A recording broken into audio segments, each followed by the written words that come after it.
तो देखिए polar orbit मैंने आपको बताया था, ये अगर मेरा अर्थ है, ठीक है, इधर नॉर्थ पोल है, ये साउथ पोल है, तो पोल यही हमारा ऑर्बिट है, अर्थ का एक्सिस है। तो पोलर ऑर्बिट क्या होता है, जो अर्थ का सरफेस होता है उससे 50 से 2000 किलोमीटर ऊपर स्थित होता है, ये हमारा पोलर ऑर्बिट हुआ।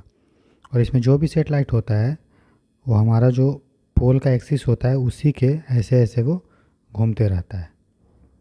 ठीक है, समझ रहे हो। तो पोलर ऑर्बिट क्या हुआ, ऐसा ऑर्बिट जो पृथ्वी के सरफेस से 50 से 2000 किलोमीटर ऊपर स्थित है, और जिसका जो एक्सिस होता है वो हमारा अर्थ का एक्सिस होता है, मतलब पोल के अराउंड वो मूव करता है। ठीक है, मैंने आपको बताया था अगर कोई सेटेलाइट अगर पृथ्वी के ऊपर 50 किलोमीटर है तो उसको पृथ्वी का एक चक्कर लगाने में 88 मिनट लगता है, मतलब तकरीबन 1.5 घंटा लगता है। और वही कोई सेटेलाइट अगर पोलर ऑर्बिट में है 2000 किलोमीटर पे, तो उसको जनरली 2 से 3 घंटा टाइम लगता है पृथ्वी का एक चक्कर लगाने में, अगर वो पोल में इस तरफ से गोल गोल घूम रहा है तो, मतलब पोल के अराउंड, इसीलिए उसको पोलर ऑर्बिट बोलते हैं। दूसरा ऑर्बिट पोलर ऑर्बिट ही होता है, जिसको वो नाम है पोलर सन सिंक्रोनस ऑर्बिट। इसमें देखिए क्या होता है, अगर कोई पोलर ऑर्बिट में मूव कर रहा है, अब चूंकि आपको पता है कि पृथ्वी जो है सूर्य के किनारे घूम रहा है, लेकिन हमें दिखता है कि सूर्य घूम रहा है। क्यों? क्योंकि हम पृथ्वी से देख रहे हैं। ठीक है, तो उसी को रेफरेंस मान के अगर हम करते हैं कि सूर्य मान लीजिए घूम रहा है, अगर पृथ्वी से पे खड़े होकर हम लोग देखते हैं तो सूर्य भी अपना इधर मूव कर रहा होगा, इधर इधर सूर्य भी मूव कर रहा होगा। ठीक है, तो अगर मान लीजिए यहाँ पे सूर्य है तो ये पृथ्वी का जो ये वाला अगर हम इसको अच्छे से बनाएंगे, ये हमारा मान लीजिए अर्थ है, ये हमारा नॉर्थ पोल, ये साउथ पोल है, यहाँ पे कोई सेटेलाइट जो है इस तरफ से घूम रहा है। ठीक है, ये पृथ्वी सूर्य है।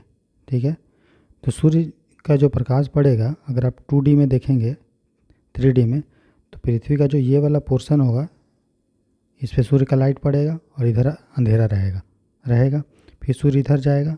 अगर हम बात करें कि सूर्य घूमता हुआ हमें दिखता है, क्यों, हम पृथ्वी से देखते हैं, तो हम उस वही सोच के बना रहे हैं। अगर सूर्य इधर उधर घूम रहा है तो कभी क्या होगा, मान लीजिए यहाँ पे सूरज है, ठीक है, तो अगर वहाँ पे सूरज है, यहाँ पे सूरज है, तो इतना पोर्शन जो होगा आधा ये लाइट में रहेगा और इधर क्या रहेगा, अंधेरा रहेगा। ठीक है, तो जो सेटेलाइट हमारा पोल के अराउंड मूव करता है उसको हम लोग, उस एक्सिस को हम लोग पोलर ऑर्बिट बोलते हैं, जो नॉर्थ पोल और साउथ पोल के ऊपर में 50 से 2000 किलोमीटर के बीच में रहता है। ठीक है, तो इससे क्या होगा, सेटेलाइट तो ऐसे अपना मूव कर रहा है, ये हमारा सेटेलाइट है, ये इसी एक्सिस में मूव कर रहा है, लेकिन सूर्य जो है इधर उधर मूव कर रहा है अगर हम पृथ्वी से देखें तो। ठीक है, तो क्या होगा, हर समय हम इस सेटेलाइट से उस जगह का फ़ोटो खींच नहीं सकते हैं, क्योंकि उसके लिए सूर्य का प्रकाश चाहिए। तो पोलर ऑर्बिट का हम लोग प्रयोग तो करते हैं रिमोट सेंसिंग में या अर्थ ऑब्जर्वेशन में, लेकिन वो इसलिए अच्छा नहीं माना जाता है क्योंकि पोलर ऑर्बिट में जो सेटेलाइट होते हैं वो पोलर ऑर्बिट के अराउंड घूमते रहते हैं, जबकि पृथ्वी पे हम लोग खड़े होकर अगर देखते हैं सूर्य को तो सूर्य मूव कर रहा है। इसीलिए चूँकि कुछ एरिया हमेशा लाइट में नहीं रहेगा, अंधकार में भी रहेगा, इसलिए पोलर ऑर्बिट का प्रयोग हम लोग नहीं करते हैं जनरली। ठीक है, मतलब जनरली यूज करते हैं रिमोट सेंसिंग में या अर्थ ऑब्जर्वेशन में। लेकिन अगर हम बेस्ट बोलेंगे अच्छा कौन सा है, तो वो अच्छा है हमारा पोलर सन सिंक्रोनस ऑर्बिट। इसमें क्या होता है, अगर सन मूव कर रहा है तो हमारा जो ऑर्बिट है वो भी मूव करता है। कैसे, देखिए, अगर ये हमारा अर्थ है और ये सन मान लीजिए यहाँ है, तो नॉर्थ पोल ये साउथ पोल हुआ, तो कभी सेटेलाइट यहाँ पे रहेगा, फिर क्या करेगा, आपको पता है पृथ्वी भी घूम रही है, सूर्य मान लो कुछ देर बाद घूमने के बाद यहाँ आ गया, तो ये हमारा जो एक्सिस है वो भी ऐसे करके मूव कर जाएगा यहाँ पे। ठीक है, फिर कुछ देर बाद जब सन यहाँ जाएगा तो हमारा जो ऑर्बिट है वो भी घूम के ऐसा आ जाएगा। मतलब अगर सन मूव जिधर कर रहा है हमारा ऑर्बिट भी उधर ही मूव कर रहा है, उसको हम लोग बोलते हैं पोलर सन सिंक्रोनस ऑर्बिट। ठीक है, ये अच्छा होता है। क्यों अच्छा होता है कि देखिए हम लोग को दोनों को पता है कि चाहे वो पोलर ऑर्बिट हो या पोलर सन सिंक्रोनस ऑर्बिट हो, दोनों का काम क्या होता है, रिमोट सेंसिंग में या अर्थ ऑब्जर्वेशन में, मतलब फ़ोटो खींच के हम लोग पृथ्वी को पढ़ते हैं, फ़ोटो खींचते हैं, मैपिंग करते हैं। ठीक है, तो मान लीजिए अगर हम पोलर ऑर्बिट में अगर खींचेंगे तो पोलर ऑर्बिट में क्या होगा, जो सेटेलाइट है, देखिए ये अर्थ है, ये हमारा ऑर्बिट है, तो सेटेलाइट तो इसी ऑर्बिट में मूव कर रहा है। तो मान लीजिए यहाँ पर कोई बिल्डिंग है, ठीक है, तो जब सूर्य का प्रकाश यहाँ होगा, सूर्य जब यहाँ होगा, सेटेलाइट यहाँ होगा और ये बिल्डिंग होगा, मान लीजिए यहाँ पे बिल्डिंग है, तब क्या होगा, सूर्य का प्रकाश यहाँ पे पड़ेगा तो ये आसानी से फ़ोटो इसका पूरा खींच लेगा। लेकिन जब सूर्य इधर चला गया और सेटेलाइट तो यहीं मूव कर रहा है, तो सेटेलाइट मान लीजिए यहाँ पे आ गया, तब क्या होगा, ये सूर्य का प्रकाश के कारण ये जो बिल्डिंग होगा उसका इमेज बनेगा, छाया बनेगा। तो ये वाला चीज़ जो सेटेलाइट है वो आप छाया का फ़ोटो खींचेगा, पूरा एक्चुअल इमेज का फ़ोटो नहीं खींच पाएगा। उसी तरह से जब सूर्य यहाँ पे आ जाएगा तब ये बिल्डिंग का इमेज जो होगा और भी इधर बनेगा, तब ये सेटेलाइट जो है अब और बड़ा छाया का फ़ोटो खींचेगा। तो हमें एक्चुअल जो है किसी भी चीज़ का फ़ोटो एक्चुअल में नहीं मिलेगा, उसका छाया का फ़ोटो मिलेगा पोलर ऑर्बिट में। इसीलिए हम लोग यूज करते हैं पोलर सन सिंक्रोनस ऑर्बिट। इसमें क्या होता है, अगर हमारा सूर्य मूव कर रहा है, ठीक है, अगर पृथ्वी पे खड़े होकर हम लोग देखते हैं तो हम लोग अपने सैटेलाइट को भी, अपने ऑर्बिट को भी थोड़ा सा टिल्ट करते हैं, ताकि हमारा ऑर्बिट भी जो है चेंज करता है, जिस जैसे जैसे सन को का डायरेक्शन चेंज होता है। उससे क्या होता है, अगर मान लीजिए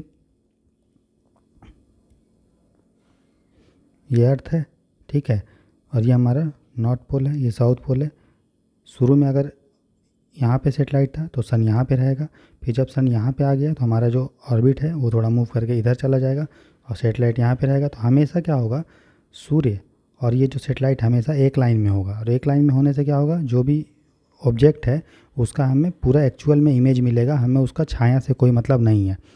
क्योंकि अब उसके बाद सूरज जब घूम के यहाँ चला जाएगा तो हमारा सेटेलाइट यहाँ चला जाएगा, तो हमारा ऑर्बिट भी चेंज कर रहा है, मतलब सेटेलाइट भी चेंज हो रहा है उसका डायरेक्शन, और हमारा सूरज का भी डायरेक्शन चेंज हो रहा है, इस तरह से कि दोनों एक स्ट्रेट लाइन में है, ताकि हमें एक्चुअल इमेज मिलता है। इसीलिए पोलर, चाहे वो पोलर ऑर्बिट हो या पोलर सन सिंक्रोनस ऑर्बिट हो, दोनों का प्रयोग हम लोग remote sensing and earth observation में करते हैं। लेकिन अगर पूछेगा ज़्यादा अच्छा कौन है, ज़्यादा एक्यूरेट कौन है, तो कौन सा है, पोलर सन सिंक्रोनस ऑर्बिट, जिसको सन सिंक्रोनस ऑर्बिट या सन सिंक्रोनस पोलर ऑर्बिट कहते हैं। आशा करते हैं कि ये दोनों चीज़ जो आपको समझ में आ गया होगा कि क्यों जो है पोलर सन सिंक्रोनस ऑर्बिट अच्छा है पोलर ऑर्बिट से। है ये पोलर ही ऑर्बिट, लेकिन इसमें क्या होता है, सेटेलाइट जो है उसका ऑर्बिट है वो चेंज करते रहता है, ठीक है, और उसका जो डिस्टेंस होता है उसका डिस्टेंस वही होता है जनरली 50 से 2000 किलोमीटर, ये भी आपका पोल में ही होगा, ठीक है। लेकिन इसमें जो सेटेलाइट होता है पोलर सन सिंक्रोनस ऑर्बिट में, वो जनरली हम लोग उसको रखते हैं 798 किलोमीटर पे। कहाँ पे रखते हैं, 798 किलोमीटर में। इसमें इसमें सेटेलाइट को कहीं भी रख लीजिए पोलर ऑर्बिट में, लेकिन पोलर सिंक्रोनस ऑर्बिट में हम लोग सेटेलाइट को जनरली 700 से 800 किलोमीटर या 798 किलोमीटर में रखते हैं। इसमें जो सेटेलाइट रखते हैं उसका जो झुकाव का एंगल होता है पोलर ऑर्बिट में वो 90 डिग्री है, ठीक है। कितना है इसमें, 90 डिग्री। लेकिन पोलर सन सिंक्रोनस ऑर्बिट में जो झुकाव एंगल या इंक्लिनेशन एंगल होता है, इंक्लिनेशन एंगल, ठीक है, जिसको हम लोग झुकाव एंगल भी हिंदी में बोलते हैं, ठीक है, झुकाव कोण, ठीक है, वो 90 डिग्री नहीं होके कितना होता है, 98.6 डिग्री होता है। ये 98.6 डिग्री होने से ये होता है कि जैसे जैसे सूर्य मूव करता है वैसे वैसे हमारा ऑर्बिट भी शिफ्ट होता है, ताकि पृथ्वी जो सेटेलाइट है और जो सन है वो एक लाइन में आ जाए और हमें जो है अच्छा फ़ोटो दिखे, जो इमेज से, जो मतलब छाया से, शैडो से प्रभावित ना हो। इसीलिए अगर पूछेगा कि पोलर सन सिंक्रोनस ऑर्बिट में, अब पोलर ऑर्बिट में कौन सा ऑर्बिट अच्छा होता है, तो आप क्या बोलेंगे, पोलर सन सिंक्रोनस ऑर्बिट। क्यों होता है मैंने आपको बता दिया, ठीक है। पोलर सन सिंक्रोनस ऑर्बिट को हम लोग सुबह शाम का सेटेलाइट भी बोलते हैं, या सुबह शाम का कक्षा भी बोलते हैं। इसको dawn and DAWN, dawn and dusk, English में डाउन का मतलब होता है सुबह, ठीक है, और डस्क मतलब शाम। तो शाम और सुबह का इसको हम लोग मतलब ऑर्बिट भी, कक्षा भी बोलते हैं, कि इसको पोलर सन सिंक्रोनस ऑर्बिट को। क्यों बोलते हैं, आपको पता है कि जहाँ पे लाइट पड़ेगा वो दिन होगा, और और जहाँ पे अंधेरा होगा वहाँ पे शाम होगा। ठीक है, समझ में आ गया। तो चाहे वो पोलर ऑर्बिट हो या पोलर सिंक्रोनस ऑर्बिट में हो, आपको पता है कि किसी भी प्लेस का हम लोग 24 मतलब पूरा दिन भर निगरानी या दिन भर हम लोग उसको ऑब्जर्व नहीं कर सकते हैं किसी भी ऑर्बिट में, चाहे पोलर ऑर्बिट हो या पोलर सिंक्रोनस ऑर्बिट हो। मान लीजिए यहाँ पे कोई बिल्डिंग है, ठीक है, तो ये गया इधर से इधर चला गया, फिर इधर से मूव के इधर गया, फिर इधर से ऐसे गया, तो एक बिल्डिंग का तो निगरानी हो जाएगा, लेकिन क्या पूरे एरिया का पूरा 24/7 आप कर सकते हैं? नहीं कर पाएंगे, नहीं कर पाएंगे। इसीलिए पोलर ऑर्बिट और पोलर सिंक्रोनस ऑर्बिट दोनों का जो प्रयोग होता है वो वैसा चीज़ के लिए प्रयोग नहीं होगा जिसमें 24/7 हमको उसका ज़रूरत पड़ता है। मतलब दिन के 24 घंटा और सप्ताह के 7 दिन, मतलब हर समय अगर हमको किसी भी चीज़ पे निगरानी रखना है, किसी चीज़ को ऑब्जर्व करना है, तो उसके लिए हम लोग जो है पोलर ऑर्बिट या पोलर सिंक्रोनस ऑर्बिट का प्रयोग नहीं करते हैं। ठीक है, समझ में आया? ठीक है, तो अर्थ को ऑब्जर्व करना है अगर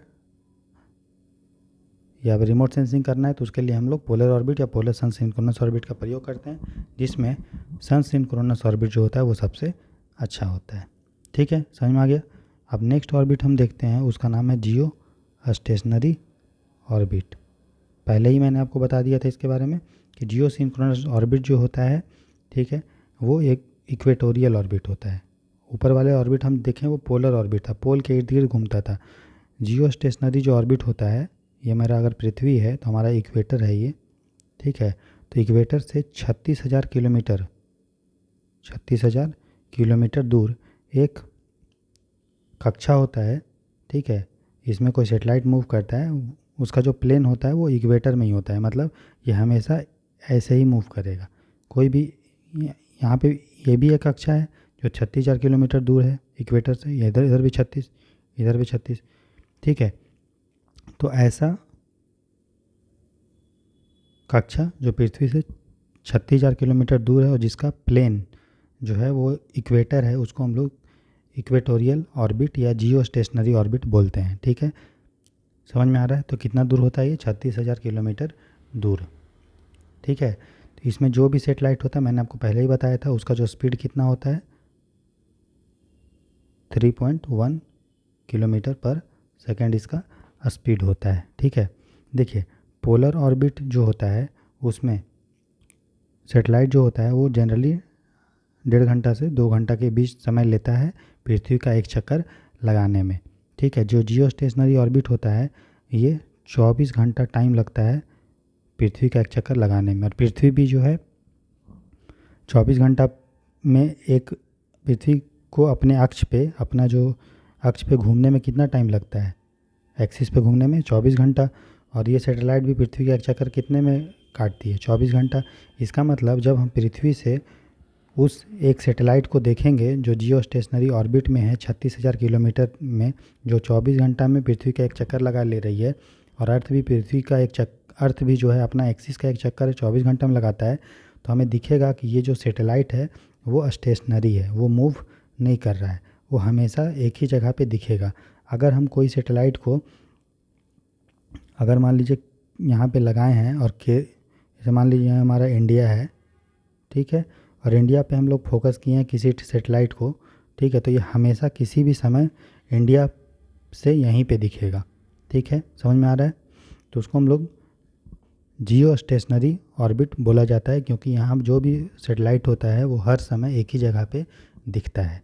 इसीलिए चूँकि वो सैटेलाइट मूव कर रहा है, पृथ्वी भी मूव कर रहा है, लेकिन हमेशा एक ही जगह पे दिख रहा है, इसीलिए ऐसे सैटेलाइट जिसका डायरेक्शन हमेशा फिक्स हो, वहीं पे रहेगा, पोजीशन फिक्स हो, ठीक है, अगर वो घूम रहा है लेकिन हमें दिख नहीं रहा है घूमता हुआ, ठीक है, क्यों? पृथ्वी भी 24 घंटा ले रहा है, सैटेलाइट भी 24 घंटे ले रहा है, तो वैसे सैटेलाइट जो स्टेशनरी दिखता है उसका प्रयोग हम लोग उन चीज़ों में करते हैं जिसमें हम लोग को 24/7 मतलब हमेशा काम चाहिए। तो इसका याद रखिएगा, जियो स्टेशन सैटेलाइट का प्रयोग वहाँ पे होगा जहाँ हमें 24 मतलब हर समय जिसका प्रयोग करना है। जैसे मान लीजिए इंटरनेट है, तो इंटरनेट तो ऐसा तो नहीं आपको 1 घंटा के लिए चाहिए, हमेशा चाहिए, तो इसीलिए इसका प्रयोग किया जाता है। अगर D2H है, जो आप टेलीविज़न देखते हैं, कम्युनिकेशन में हो, सारा चीज़ के लिए हमें क्या प्रयोग करते हैं? जियो स्टेशनरी सैटेलाइट, ठीक है।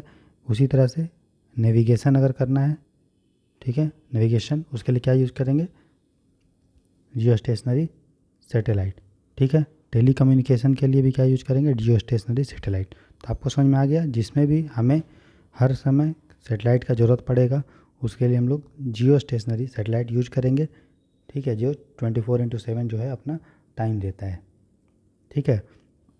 समझ में आ रहा है। ऐसा नहीं है कि पोलर सैटेलाइट का प्रयोग आप नहीं कर सकते हैं, लेकिन आपको बहुत सारा सैटेलाइट लगाना पड़ेगा, ठीक है, क्योंकि आपको पता है ये सैटेलाइट 1.5 घंटा टाइम लेगा, एक सैटेलाइट जो पोलर में होगा घूमने में, तो आपको बहुत सारा सैटेलाइट लगाना पड़ेगा, ठीक है, जो आपको सब मिला के 24 घंटा का आपको पूरा सर्विस देगा। लेकिन जो जियो स्टेशनरी सैटेलाइट होता है उसको एक बार आप लगा लीजिए कहीं पे, तो एक ही सैटेलाइट से आपका पूरा 24 घंटे का काम हो जाएगा। समझ में आ गया ये क्या अंतर है पोलर सैटेलाइट में और जियो स्टेशनरी सैटेलाइट में, ठीक है, कोई दिक्कत नहीं होगा। अब देखिए ये हमारा अर्थ है, ये इक्वेटर है, ठीक है, समझ में आ रहा है। और ये इसके दूरी पे 36,000 किलोमीटर पे एक सैटेलाइट है जिसका एक्सिस जो होगा वो इसी एक्सिस के इर्द गिर्द घूम रहा है, इक्वेटर के इर्द गिर्द। समझ में आ रहा है। तो अगर यहाँ पे हम कोई सैटेलाइट रखेंगे, ठीक है, हम इसको क्या कर सकते हैं, और हमें मान लो इसका फ़ोटो खींचना है, यहाँ पे इंडिया है, तो हम क्या करेंगे, सैटेलाइट को थोड़ा सा मोड़ देंगे इस तरह से, ताकि ये इसका फ़ोटो खींचेगा। ये घूम रहा है इधर ही, घूमेगा ऐसे ही, लेकिन उसका जो सैटेलाइट का घुमा देंगे, मतलब सैटेलाइट हम सीधा ना रख के सैटेलाइट को हम तिरछा रखेंगे, मतलब ऐसे, ताकि सैटेलाइट इससे फ़ोटो लगे। अगर हमको यहाँ पे खींचना है फ़ोटो तो हम सैटेलाइट को और क्या करेंगे, और ऐसे करके और ऐसे मोड़ देंगे। अगर कोई इस प्लेस का हमको खींचना है तो सैटेलाइट को हम कैसे रखेंगे, सीधा रख देंगे, ठीक है, समझ में आ रहा है। हमारा एक्सिस वही होगा, लेकिन हम सैटेलाइट को कभी सीधा रख देते हैं, कभी हम इसको ऐसे मोड़ देंगे। जितना हमको ऊपर वाला एरिया को लेना है इतना ऊपर, उतना हम उसको इस तरफ मोड़ते जाएंगे।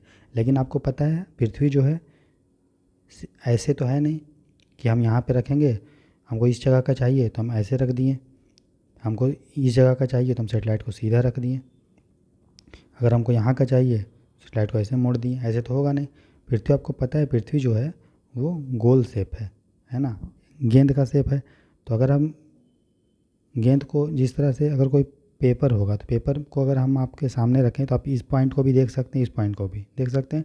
लेकिन अगर हम बॉल रखेंगे तो क्या बॉल का आप इतना ही एरिया तो देख पाएंगे ना, अगर सामने से, पीछे वाला एरिया आपको दिखेगा क्या, इधर वाला नहीं।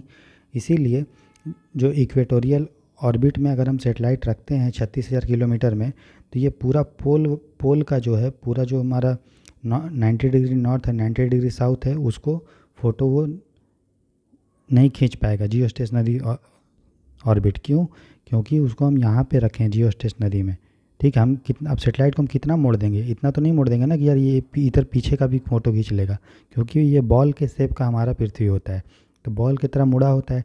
तो हम इसीलिए जियो स्टेशनरी जो ऑर्बिट होता है वो जो काम करता है वो 60 से 70 डिग्री नॉर्थ एंड साउथ तक ही काम करता है, ठीक है, मतलब इतना ही तक ये काम करेगा, इसके बियॉन्ड इधर और इधर काम नहीं कर पाएगा। क्यों नहीं कर पाएगा, क्योंकि पृथ्वी का शेप इस तरह नारंगी के शेप का है। अगर वो पेपर के शेप का होता तो आराम से पूरा तक कर लेता। बात समझ में आ रहा है। जैसे कि यहाँ मान लो ये ऐसा पृथ्वी होता तो यहाँ पे अगर कुछ आप सेटेलाइट रखते तो पूरा यहाँ तक ये फ़ोटो खींच लेता, यहाँ तक खींच लेता। लेकिन पृथ्वी जो है वो गोला है ना, तो आप गेंद को इमेजिन कीजिए, गेंद का क्या आप ऐसे सामने रखेंगे तो क्या आपको पूरा गेंद का इधर वाला पोर्शन दिखता है क्या सामने से, नहीं दिखता। अब गेंद का बस सामने ही इतना ही चीज़ आप देख पाओगे कि इतना वो पीछे मुड़ा हुआ है। अगर आपको देखना है तो पृथ्वी को घुमाना पड़ेगा, लेकिन क्या पृथ्वी को आप घुमा पाओगे, नहीं।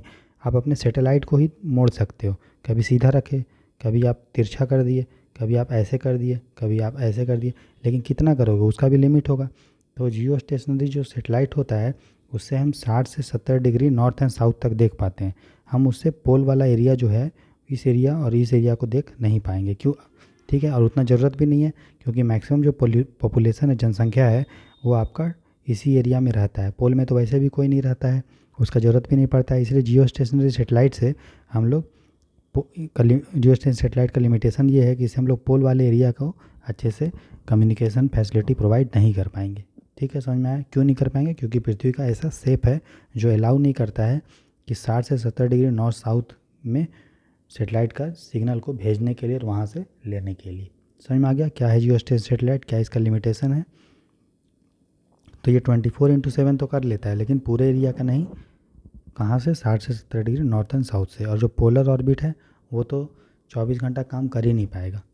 समझ में आ रहा है? चाहे वो पोलर ऑर्बिट है या पोलर सन सिंक्रोनस ऑर्बिट है, ठीक है, वो 24/7 किसी भी प्लेस का नहीं कर सकता है। ठीक है, समझ में आ रहा है? क्लियर है?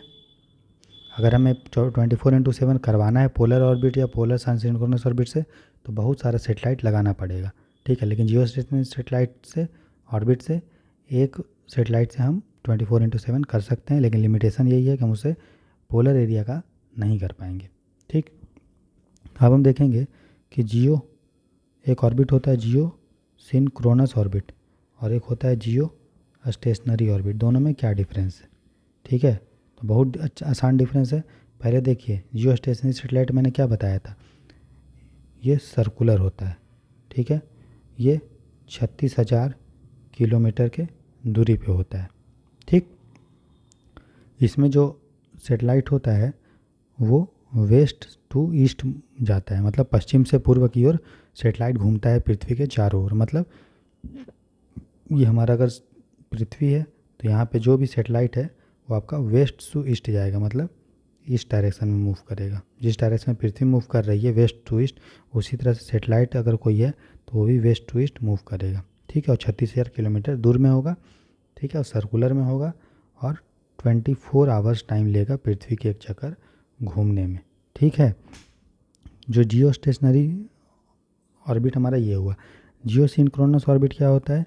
ये सर्कुलर भी रह सकता है, ठीक है, या एलिप्टिकल भी रह सकता है। मतलब ये आपका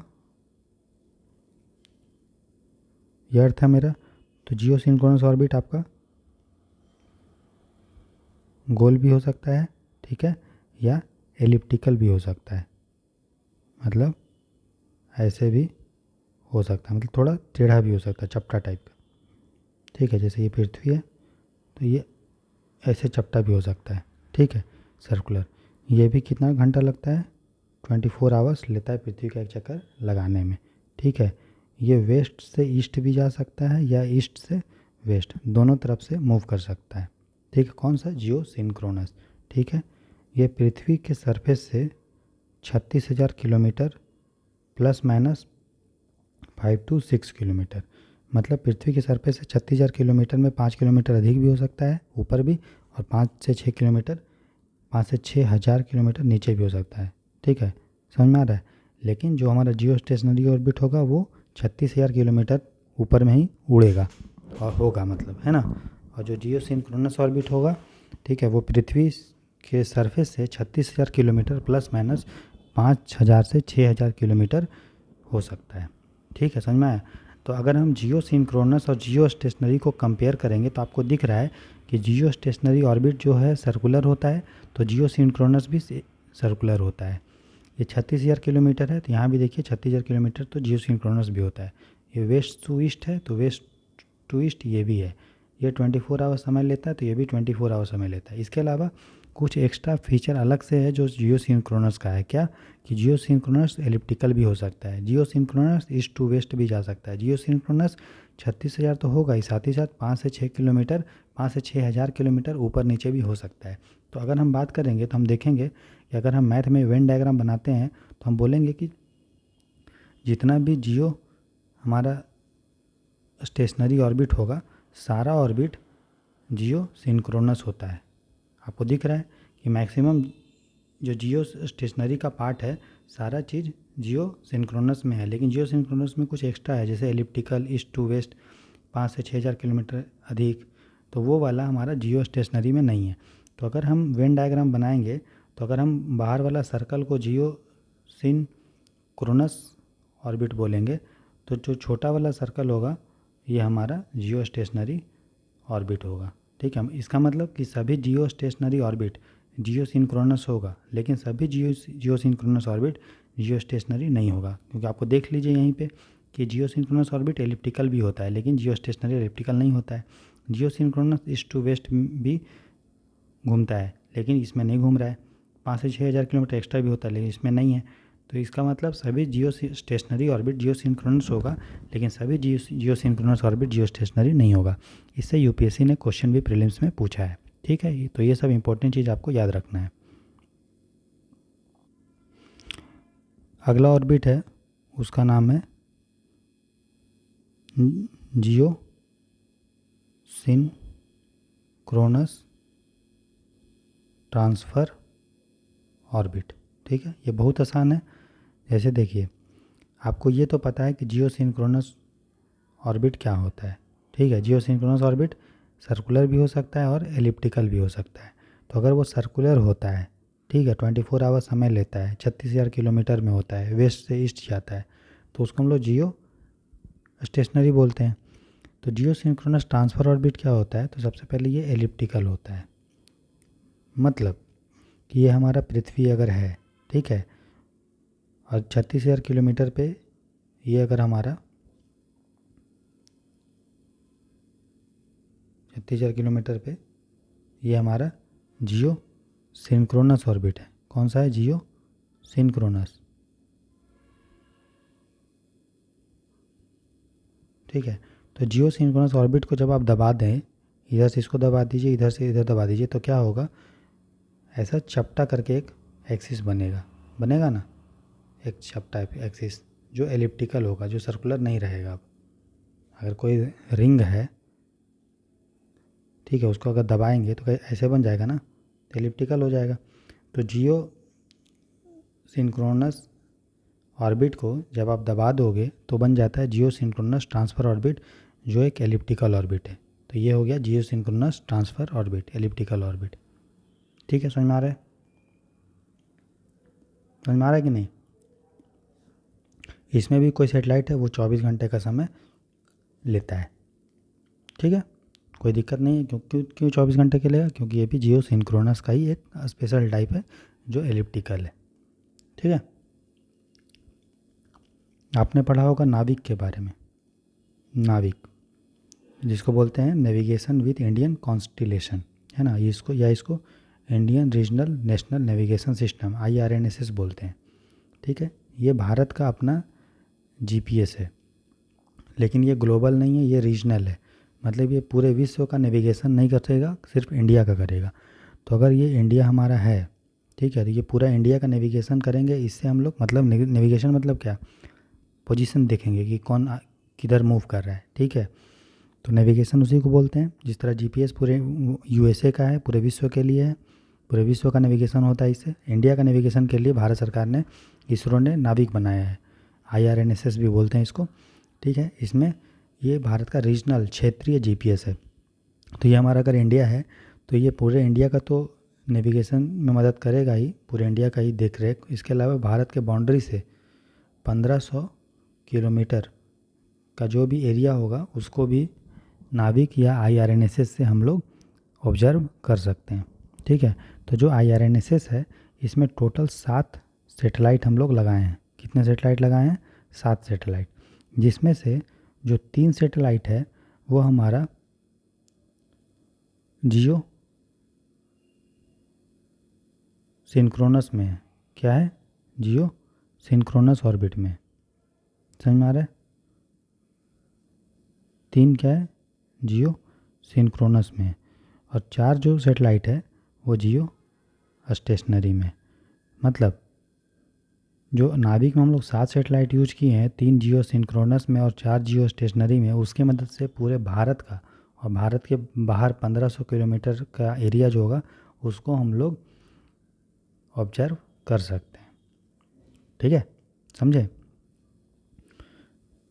तो कुछ इस तरह से होगा। ये इंडिया है, ठीक है, तो एक तो जियो स्टेशनरी ऐसा होगा, मतलब जियो सिंक्रोनस सर्कुलर बनाए हैं, और एक हम लोगों ने एलिप्टिकल ऑर्बिट जो है, जिसको जियो सिंक्रोनस ट्रांसफ़र ऑर्बिट बोलते हैं, उसमें 4 सेटेलाइट रखे हैं।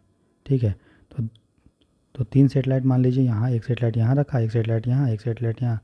तो इससे हम लोग इंडिया को किया ऑब्जर्व, और 4 सेटेलाइट हम लोगों ने जियो ट्रांसफ़र में रखा है, जिससे पूरा भारत को करके हम लोग ऑब्जर्व करेंगे। ठीक है, समझ में आ गया। तो यही हमारा नाभिक है। ठीक, समझ में आ गया क्या है नाभिक, जियो सिंक्रोनस ट्रांसफर ऑर्बिट क्या होता है, क्लियर है सभी। ठीक है, अगला जो ऑर्बिट है और ये लास्ट ऑर्बिट है जिसको हम लोग बोलते हैं GPS orbit, global positioning system orbit. ठीक है, अब देखिए मैंने आपको क्या बताया था कि जो हमारा जियो स्टेशनरी या जियो सिंक्रोनस कोई भी ऑर्बिट हो, ठीक है, इससे हम लोग पोल का निगरानी या पोल को ऑब्जर्व नहीं कर पाते, पोलर एरिया का नहीं कर पाते। ठीक है ना। जीपीएस का क्या है, ग्लोबल पोजिशनिंग सिस्टम। ग्लोबल मतलब क्या होता है, पूरे विश्व का। तो अगर हम जीपीएस बना रहे हैं पूरे विश्व का तो पोलर एरिया का भी तो हमें पोजीशन बताना पड़ेगा। ऐसा तो नहीं है सिर्फ पूरा अर्थ में 60 डिग्री नॉर्थ और 60 डिग्री साउथ ही है, ऐसा नहीं है ना। पूरे अर्थ में बस इतना ही एरिया है, ये भी तो एरिया है जो 60 डिग्री नॉर्थ और 60 डिग्री साउथ में के बाहर है। ठीक है, तो अगर हम जीपीएस बना रहे हैं, जीपीएस ऑर्बिट बना रहे हैं तो हमें ऐसा ऑर्बिट चुनना पड़ेगा या ऐसा सेटेलाइट चुनना पड़ेगा, ठीक है, जिसके द्वारा हम पूरे अर्थ का पोजीशनिंग अच्छे से बता पाएंगे। तो हमने पहले बताया था कि अगर हम इक्वेटोरियल ऑर्बिट चुनते हैं 36,000 किलोमीटर वाला, तो उससे हमारा जो पोलर एरिया है उसका हम लोग पोजीशनिंग नहीं बता पाएंगे। क्यों? क्योंकि उसका लिमिटेशन है कि वो 60 डिग्री नॉर्थ और 60 डिग्री साउथ के बाहर जो है नहीं कर पाता है। कौन? जियो स्टेशनरी एरिया, पोलर एरिया का नहीं कर पाएगा। ठीक है, और जियो स्टेशनरी ऑर्बिट को मैंने पहले ही आपको बताया था कि इसको हम लोग कहाँ पे रखते हैं, 36,000 किलोमीटर में रखते हैं। और पहले ही हमने बताया था कि जो ऑर्बिट होता है वो लो अर्थ ऑर्बिट होता है, मीडियम अर्थ ऑर्बिट होता है, जियो स्टेशनरी अर्थ ऑर्बिट होता है। तो जियो स्टेशनरी अर्थ ऑर्बिट में हम लोग जियो स्टेशनरी सेटेलाइट या इक्वेटोरियल सेटेलाइट को यूज करते हैं, तो वो तो यूज नहीं कर पाएंगे क्योंकि वो पोलर एरिया नहीं कर पाएगा। लो अर्थ ऑर्बिट में हम लोग पोलर सेटेलाइट को रखते हैं और पोलर सेटेलाइट से हम लोग हमेशा पोजीशन नहीं बता सकते हैं क्योंकि उसका टाइम है 1.5 घंटा 2 घंटा तक ही बता पाएगा, वो भी पूरे एक दिन में। तो हमें तो पूरा 24 घंटे का पोजीशन चाहिए, तो हम लो अर्थ ऑर्बिट वाला भी नहीं यूज करते हैं। तो ग्लोबल पोजीशनिंग सिस्टम का जो ऑर्बिट है ये होता है मीडियम अर्थ ऑर्बिट। कौन सा होता है? मीडियम अर्थ ऑर्बिट, जो मैंने आपको पहले ही बताया था।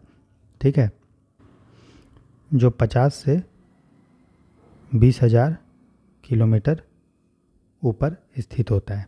समझ में आया? तो जीपीएस ऑर्बिट क्या होता है? मीडियम अर्थ ऑर्बिट होता है जो 50 से 20,000 किलोमीटर में रखते हैं। ठीक है, समझ में आ गया? तो बोला जाता है कि अगर 24 सैटेलाइट अगर है किसी भी देश के पास, अगर कोई भी देश चाहता है पूरे विश्व का हम लोग पोजीशन बताएंगे, हर पृथ्वी का एक एक एरिया का पोजीशन बताएंगे, वहाँ से कुछ भी चीज़ छूटना नहीं चाहिए, चाहे वो पोलर है या कोई आइलैंड है। तो पूरे विश्व में 24 सैटेलाइट अगर वो देश लगा देता है तो पूरे विश्व का हमें पोजीशन पता चल जाएगा। ठीक है, पहला जो ग्लोबल जीपीएस बनाया है, पूरे विश्व का जीपीएस बनाया है, वो अमेरिका ने बनाया था, यूएसए ने 1970 के दशक में, जिसका नाम था नव स्टार। क्या नाम था? NAVSTAR। ठीक है, तो इस नव स्टार में शुरू में अमेरिका ने 18 सैटेलाइट को लगाया था। अब इसको बढ़ा के अमेरिका जो है तकरीबन 32 सैटेलाइट, कहीं पर कहीं 31 लिखा हुआ है, कहीं कहीं 32 लिखा हुआ है, तो 31-32 सैटेलाइट के द्वारा पूरे विश्व का को जीपीएस की सुविधा जो है प्रोवाइड कर रहा है और पूरे पोजीशन पे निगरानी रख रहा है। ठीक है, लेकिन अगर पूछेगा आपसे कि कितना सैटेलाइट पूरे विश्व में अगर हम लगा देंगे तो हो जाएगा, तो आप लिखेंगे कम से कम 24 सैटेलाइट लगाना पड़ेगा। अमेरिका कितना लगा के रखा है? 32। क्लियर? अब देखिए, अगर आपसे पूछे कि अगर हमको किसी भी प्लेस का लोकेशन जानना है, अब देखिए ऐसा तो नहीं है कि 24 सैटेलाइट हमेशा कोई भी एरिया का निगरानी रखता होगा। 24 सैटेलाइट में हो सकता है कभी 5 सैटेलाइट उस एरिया के बारे में बताता होगा, कभी 4 सैटेलाइट, क्योंकि सैटेलाइट भी आपस में घूम रहा है, पृथ्वी भी घूम रहा है। तो ऐसा तो नहीं है कि हर 24 के 24 सैटेलाइट एक प्लेस पे हमेशा निगरानी रखेगा। तो कम से कम अगर कि बोला जाता है कि कम से कम अगर 4 सैटेलाइट किसी भी एरिया में हमेशा ऑब्जर्व कर रहा है कम से कम कोई भी 4 सैटेलाइट, तो उस एरिया का हम लोग पोजीशन हमेशा बता सकते हैं। तो याद रखिएगा, हमेशा कम से कम 4 से अधिक, 4 या 4 से अधिक सैटेलाइट अगर किसी भी प्लेस का पोजीशन बता रहा है तो हमको एक्चुअल पोजीशन उस प्लेस का पता चल जाता है। आपको पता है कि किसी भी प्लेस का पोजीशन बताने के लिए आपको क्या क्या चाहिए? आपको एक्स कोऑर्डिनेट चाहिए, वाई कोऑर्डिनेट चाहिए और जेड कोऑर्डिनेट, तीनों चाहिए। तो 3 सैटेलाइट तो इसको ऑब्जर्व करेगा, एक एक्स कोऑर्डिनेट बताएगा, एक वाई और एक जेड, और तीसरा एक टाइम का भी कोऑर्डिनेट होता है। ये पता चलेगा ना कि फलाना आदमी 8 बजे इस प्लेस पे था जिसका एक्स कोऑर्डिनेट ये है, वाई ये है, जेड ये है।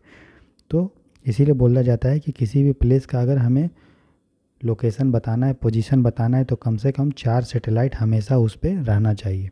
ठीक है। और पूरे विश्व का इसी तरह से अगर हम देखें तो पूरे विश्व का कैलकुलेट किया गया है कि अगर 24 सैटेलाइट अगर हम लोग प्रोवाइड कर देते हैं तो हर समय कोई ना कोई जगह पे कम से कम 4 सैटेलाइट ज़रूर उसका पोजीशन बताने के लिए कैपेबल होगा। ठीक है। तो इस तरह से 24 सैटेलाइट से हम पूरे विश्व में का पोजीशन बता सकते हैं। ठीक है। और देखिए, अभी आपको पता है जो हमारा एलन मस्क है, एलन मस्क वो सैटेलाइट के द्वारा पूरे विश्व को इंटरनेट का सुविधा प्रोवाइड करेगा। तो सैटेलाइट से हम लोग सिर्फ पोजीशन ही नहीं बताते हैं बल्कि इंटरनेट भी हम लोग प्रोवाइड करते हैं। अभी पूरे विश्व में 5% जो इंटरनेट है, 5% जो इंटरनेट है वो हम सैटेलाइट से प्रोवाइड कर रहे हैं। ठीक है। और जो 95% इंटरनेट है वो हमारा ऑप्टिकल फाइबर से प्रोवाइड कर रहे हैं, ऑप्टिकल फाइबर से, जैसे जियो फाइबर है, एयरटेल है, वो सारा चीज़। ठीक है। अभी एलन मस्क का एक प्रोजेक्ट है star link project. Starlink, Starlink क्या है? सैटेलाइट के द्वारा जो हम लोग अभी 5% लोगों को इंटरनेट दे रहे हैं, अभी पूरे विश्व को हम लोग सैटेलाइट से इंटरनेट देंगे। वो स्टारलिंक प्रोजेक्ट है। बहुत सारे देश, अमेरिका में ये चीज़ चालू भी हो गया है। ठीक है। अब हम आपको एक फ़ोटो दिखाएंगे जीपीएस का, तो आपको पता चलेगा कि किस तरह से हम लोग जो है सैटेलाइट के द्वारा कम्युनिकेशन या सैटेलाइट की तरफ पोजीशन बताते हैं, जीपीएस कैसे काम करता है। चलिए देखते हैं वो वीडियो। तो ये देखिए, ये नासा का जो 9 स्टार है जीपीएस, जिसके द्वारा देखिए किस तरह से सैटेलाइट घूम रहा है। और देखिए हर समय कोई भी पॉइंट मिनिमम 5 सैटेलाइट से कवर है। ऐसे तो 4 सैटेलाइट अगर कंप्लीट रहेगा, ठीक है, तो किसी भी प्लेस का बता देगा। तो देखिए हर समय मान लीजिए यही पॉइंट पे आप देखिए किस तरह से ये जो पॉइंट है वहाँ पे हर समय तक कभी वो 7 सैटेलाइट उसको ऑब्जर्व कर रहा है, कभी 5 कर रहा है, कभी 8 कर रहा है, कभी 3-4 कर रहा है।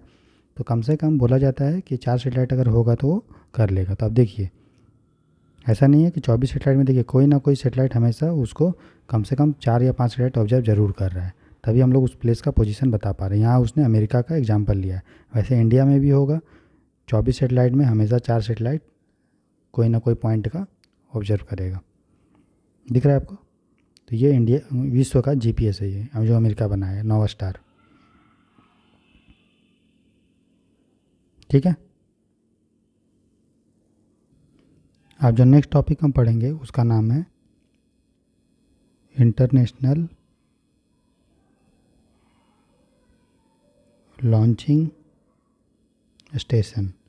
जहाँ से हम सैटेलाइट को लॉन्च करते हैं, ठीक है, उसको हम लोग इंटरनेशनल लॉन्चिंग स्टेशन बोलते हैं, मतलब अंतर्राष्ट्रीय लॉन्चिंग स्टेशन। विश्व में ऐसे कुछ प्लेस हैं, कुछ स्थान हैं जहाँ से मैक्सिमम सैटेलाइट लॉन्च किए जाते हैं। ठीक है। तो ये क्या है? मैक्सिमम सैटेलाइट को यहाँ से भेजते हैं। लॉन्च मतलब भेजना, ठीक है, उसको बोलते हैं। तो एक जगह है साउथ अमेरिका में, मैं अभी आपको फ़ोटो में दिखाऊंगा।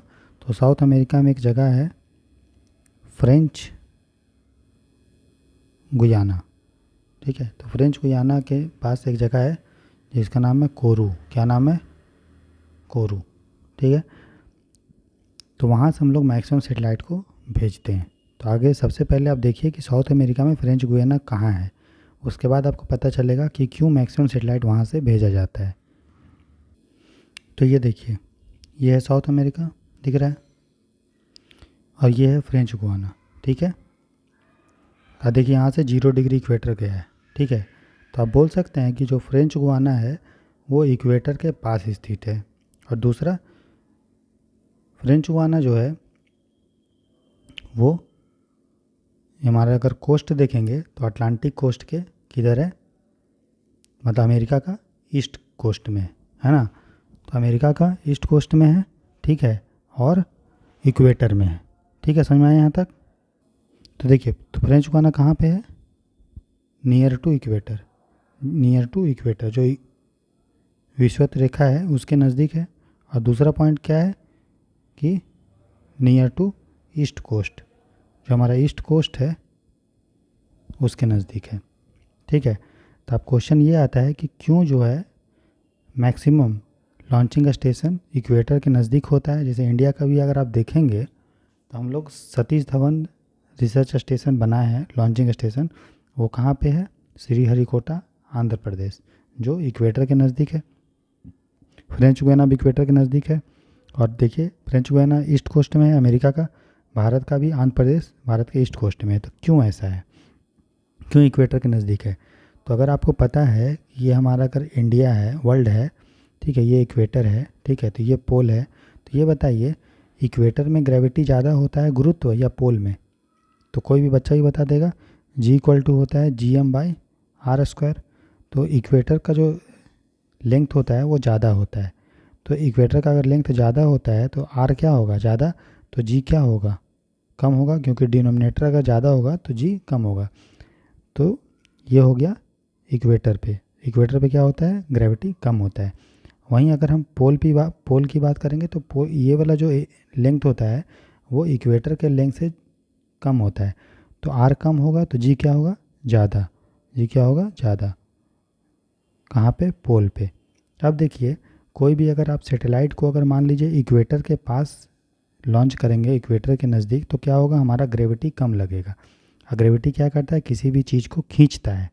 ठीक है, तो अगर कोई सैटेलाइट को, एक सैटेलाइट को हम पोल से लॉन्च किए यहाँ से, और एक सैटेलाइट को हम लोग इक्वेटर से लॉन्च किए, तो बताइए किस पे फोर्स ज़्यादा लगेगा ग्रेविटी का। तो आप सिंपल है, आप कोई भी बच्चा भी बता देगा कि सर अगर हम किसी भी सैटेलाइट को इक्वेटर से लॉन्च करते हैं तो ग्रेविटी कम लगेगा, मतलब आसानी से अगर उसको हम भेजेंगे तो वो उड़ता ही चला जाएगा, उस पर नीचे फोर्स बहुत कम लगेगा। ठीक है, और उसको लॉन्च करने में आसानी होगा। वहीं अगर हम सैटेलाइट को अगर पोल के पास लॉन्च करते हैं तो हमारा ग्रेविटी अधिक लगेगा और सैटेलाइट को हमको अधिक फोर्स लगाना पड़ेगा, क्योंकि नीचे उसका ग्रेविटी अधिक लग रहा है। ठीक है, इसीलिए हम लोग कोई भी लॉन्चिंग स्टेशन इक्वेटर के नज़दीक लगाते हैं, क्योंकि हमारा जो ग्रेविटी होता है वो कम होता है। इससे हम लोग को सैटेलाइट को अपलिफ्ट करने में, मतलब उड़ाने में आसानी होता है।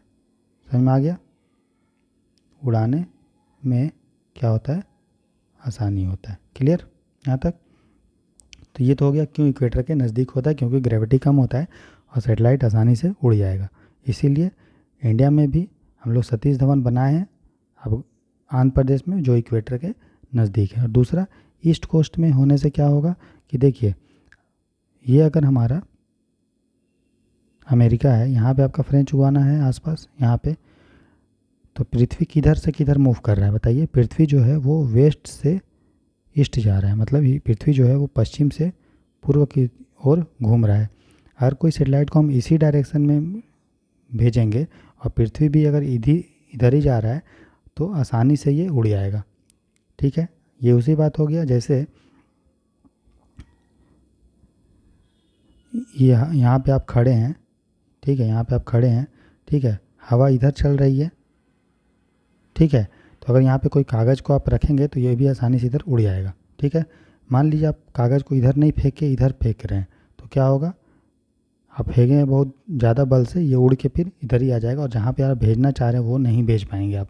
ठीक है, इसीलिए सैटेलाइट को उसी डायरेक्शन में हम लोग उड़ाते हैं जिसमें डायरेक्शन में पृथ्वी जो है घूम रही है, ताकि सैटेलाइट आसानी से ऊपर उड़ जाए और जहाँ उसको जाना है हम लोग को भेजना वो पहुँच जाए। नहीं तो अगर हम उसको अपोजिट डायरेक्शन में उड़ाएंगे, पृथ्वी घूम रही है वेस्ट से ईस्ट, अगर हम उसको वेस्ट से ईस्ट नहीं भेज के ईस्ट डायरेक्शन में भेज देंगे तो क्या होगा, उस डायरेक्शन में वो नहीं जा पाएगा, प्लस हमें ज़्यादा एनर्जी भी लगेगा। इसीलिए सैटेलाइट को हम लोग ईस्ट कोस्ट में भेजते हैं, ताकि आसानी से वो उड़ जाए, ठीक है।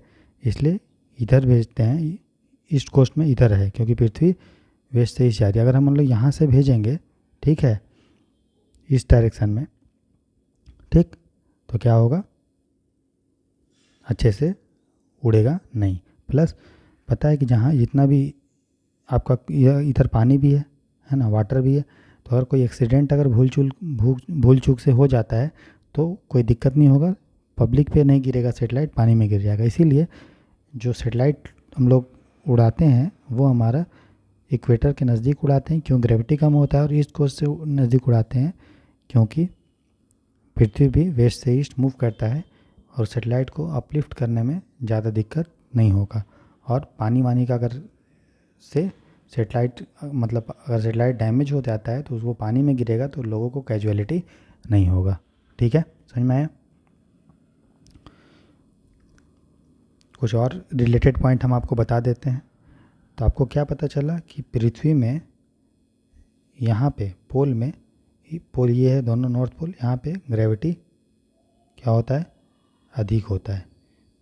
इसका मतलब बाहर से कोई भी अगर उल्का पिंड आता है, कुछ भी चीज़ गिरता है, तो अगर मान लीजिए इधर आ रहा है तो क्या होगा, इक्वेटर में ग्रेविटी कम है, इसमें अधिक है, तो ग्रेविटी की तरफ ये मूव कर जाएगा उल्का पिंड, और हमारा जो ये वाला एरिया है जिसमें अधिक लोग रहते हैं वो बच जाएगा। इसीलिए पृथ्वी का जो ग्रेविटी है वो बाहर के उल्का पिंड से हम लोग को बचाता है। इसलिए मैक्सिमम जो उल्का पिंड गिरते हैं वो पोलर एरिया में गिरता है क्योंकि वहाँ पे ग्रेविटी अधिक होता है, और जो मैक्सिमम पॉपुलेशन जो रहता है 60 डिग्री नॉर्थ और 60 डिग्री साउथ में वो बच जाता है, ठीक। तो ये कारण है कि उल्का पिंड से हम लोग को पृथ्वी का ग्रेविटी खुद बचाता है। आपको पता है कि पृथ्वी के चारों ओर कौन घूम रहा है, चंद्रमा, है ना। तो ये हमारा पृथ्वी है और इसके इर्द गिर्द चंद्रमा घूम रहा है। तो कोई उल्का पिंड अगर इधर से पृथ्वी की तरफ गिरता है तो ये जो चंदा मामा है अब घूम रहा है इधर इधर, तो चंदा मामा इसको क्या अपनी तरफ अट्रैक्ट करेगा और वो चंदा मामा की तरफ उल्का पिंड गिर जाएगा और हमारा पृथ्वी बचा रहेगा। इसलिए चंद्रमा पे बहुत सारा गड्ढा बन गया है क्योंकि बहुत सारा उल्का पिंड को वो पृथ्वी से खींच लेता है और अपने सरफेस पे गिरता है और हमारा जो सरफेस है वो बचा रहता है, पृथ्वी बचा रहता है, ठीक। तो एक तो ये कारण है उल्का पिंड का पृथ्वी का ग्रेविटी बचाता है और दूसरा चंद्रमा का ग्रेविटी बचाता है।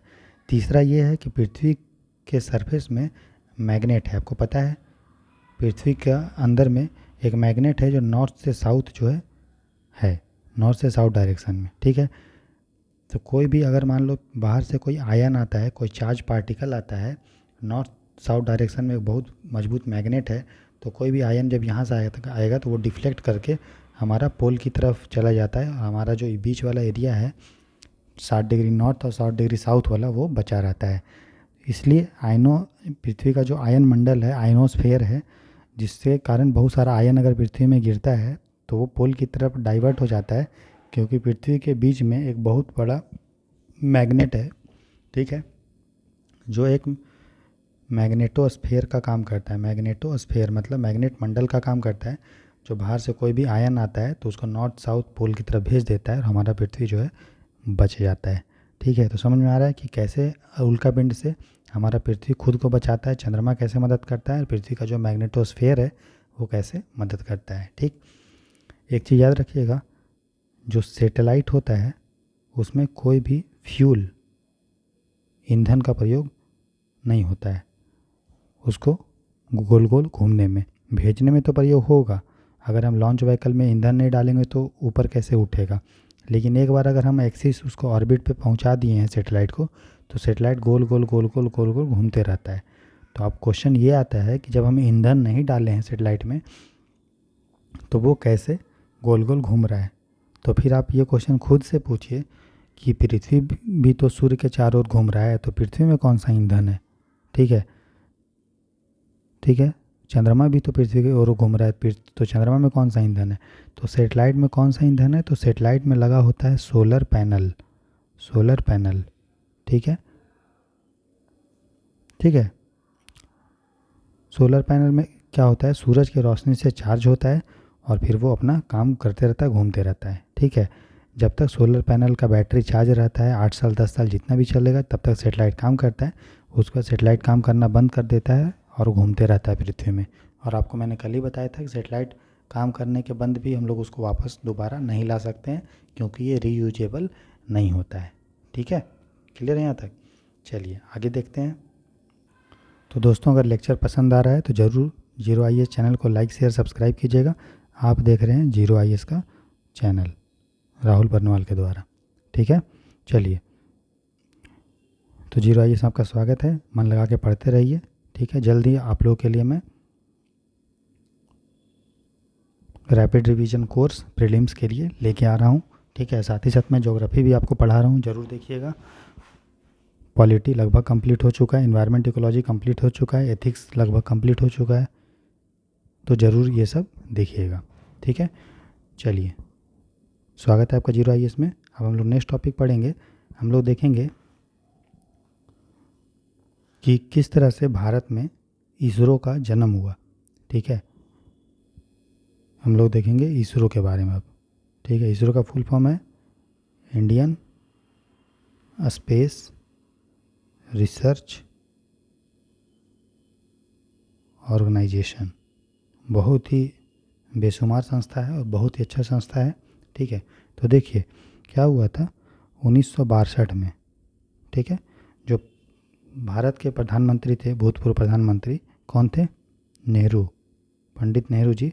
ठीक है, इन्होंने विक्रम साराभाई को बुलाया। विक्रम साराभाई बहुत ही जीनियस आदमी है, थे मतलब स्पेस के फील्ड में। तो नेहरू जी ने, पंडित नेहरू ने उनको बुलाया कि चलिए आइए कुछ जो है स्पेस के फील्ड में भारत को आगे अब काम करना चाहिए, आइए कुछ बताइए भारत को किस तरह से आगे करना है। तो नेहरू जी ने एक कमेटी का निर्माण किया जिसका नाम है इनको स्पार।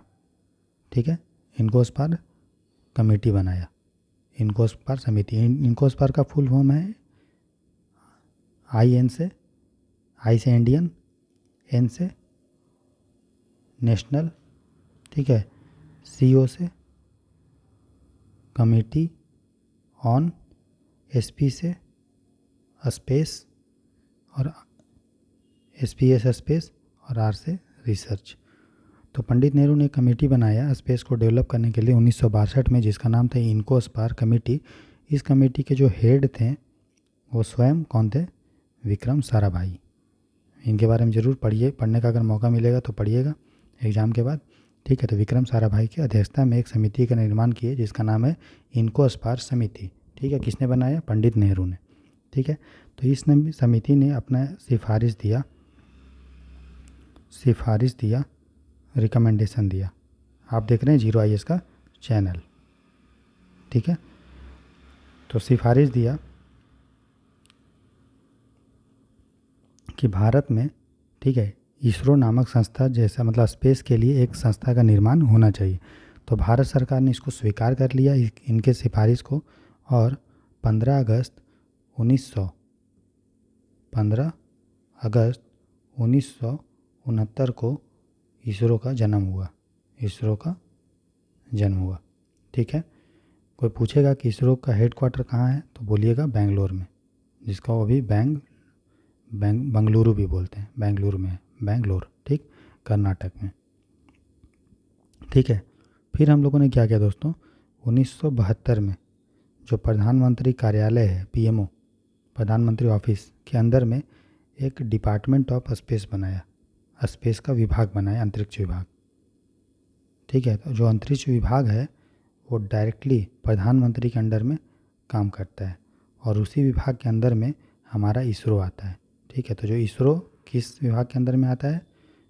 डिपार्टमेंट ऑफ स्पेस के अंदर में, जिसको जो डायरेक्टली प्रधानमंत्री ऑफिस के अंदर में काम करता है। ठीक है, तो ये तो इसरो का किस तरह से जन्म हुआ वो हम लोगों ने पढ़ा। अब हम देखेंगे कि इसरो के अंदर में बहुत सारा केंद्र है, क्षेत्रीय केंद्र। अब हम देखेंगे इसरो के रीजनल सेंटर, मतलब इसरो के अंदर में कौन कौन सा क्षेत्रीय केंद्र है उसके बारे में हम लोग पढ़ेंगे। ठीक है, बहुत सिंपल है, आपको कन्फ्यूजन भी होता है। तो पहला जो हम लोग पढ़ेंगे उसका नाम है LPSC। LPSC मतलब लिक्विड प्रोपल्सन सिस्टम सेंटर। ठीक है, ये कहाँ पे है तो याद रखिएगा, ये तमिलनाडु में भी इसका केंद्र है, तमिलनाडु के महेंद्रगिरी में भी है। ठीक है, और बेंगलोर, दोनों जगह लिक्विड प्रोपल्सन सिस्टम सेंटर है। प्रोपल्सन का मतलब क्या होता है? फ्यूल। जो भी हम फ्यूल यूज करते हैं सैटेलाइट को भेजने के लिए, वो फ्यूल का निर्माण, वो लिक्विड फ्यूल का निर्माण यही केंद्र में होता है, जिसका नाम है liquid propulsion system centre, Mahendragiri और बेंगलोर में है। क्लियर हो गया। दूसरा है विक्रम साराभाई स्पेस सेंटर। ठीक है, जिसको शॉर्ट में बोलते हैं VSSC। तो विक्रम साराभाई स्पेस सेंटर कहाँ, ये कहाँ पे है तो ये है केरल तिरुवनंतपुरम में। केरल तिरुवनंतपुरम में है विक्रम साराभाई स्पेस सेंटर। तो यहाँ क्या करता है, यहाँ पे क्या बनाते थे? फ्यूल प्रोपल्सन बनाते थे। विक्रम साराभाई स्पेस सेंटर में हम लोग बनाते हैं लॉन्च व्हीकल, जिससे हम लोग सैटेलाइट को, स्पेस क्राफ्ट को, शटल को भेजते हैं। उसका निर्माण हम लोग विक्रम साराभाई स्पेस सेंटर तिरुवनंतपुरम में करते हैं, लॉन्च व्हीकल बनाते हैं। समझ में आया? और देखिए, जो भी हम लोग अभी सेंटर पढ़ रहे हैं ना, सारा सेंटर जो है काम करता है इसरो के अंदर में। ठीक, अगला है आईसैक। आईसैक का फुल फॉर्म है इसरो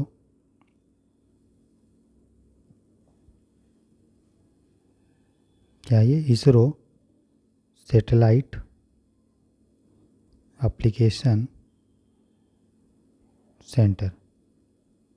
तो अब नाम से ही पता चल रहा है यहाँ पे क्या बनता है? सैटेलाइट। तो जितना भी सैटेलाइट बनता है, सारे सैटेलाइट कहाँ पे बनता है? आईसैक में।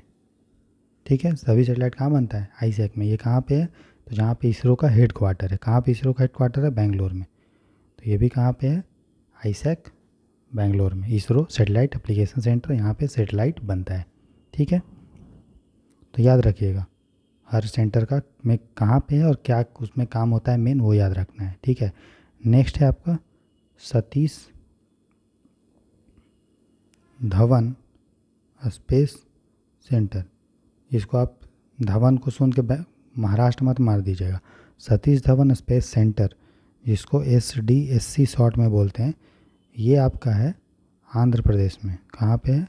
आंध्र प्रदेश में एक जगह है श्री हरिकोटा। तो आपने सुना भी होगा, कोई भी सैटेलाइट को जब हम लोग लॉन्च करते हैं, ठीक है, भेजते हैं, तो कहाँ से भेजते हैं? श्रीहरिकोटा से। सतीश धवन स्पेस सेंटर, यहाँ क्या करते हैं? सैटेलाइट को क्या करते हैं? लॉन्च करते हैं। लॉन्च का मतलब भेजते हैं। देखिए, सैटेलाइट बना कहाँ रहे हैं? बेंगलोर में, Indian ISRO satellite application centre में। लॉन्च व्हीकल कहाँ पे बना रहे हैं भैया? तो विक्रम साराभाई में। ठीक है, फ्यूल कहाँ पे बना रहे हैं? तो केरल में, मतलब ये बेंगलोर में और महेंद्रगिरी में। समझ में आया? तो इसमें सब चीज़ अच्छे से याद रखना है।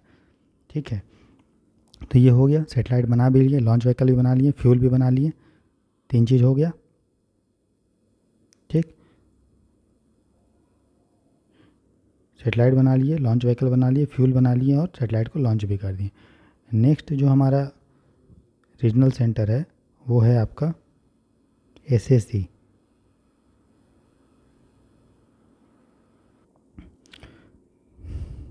तो SSC का फॉर्म है स्पेस एप्लीकेशन सेंटर।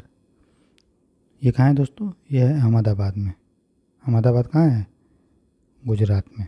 ठीक है, तो स्पेस एप्लीकेशन सेंटर, यहाँ पे क्या होता है? जितने भी सैटेलाइट हम लोग लॉन्च करने वाले होते हैं या जो भी प्रोजेक्ट चलता है, उस पर रिसर्च एंड डेवलपमेंट होता है। उस पर क्या होता है? Research and development. ठीक है, स्पेस एप्लीकेशन सेंटर में।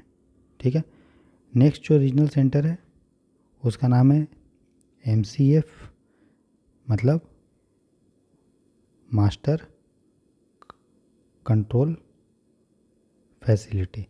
ठीक है, तो जो मास्टर कंट्रोल फैसिलिटी है वो, उसमें क्या करते हैं?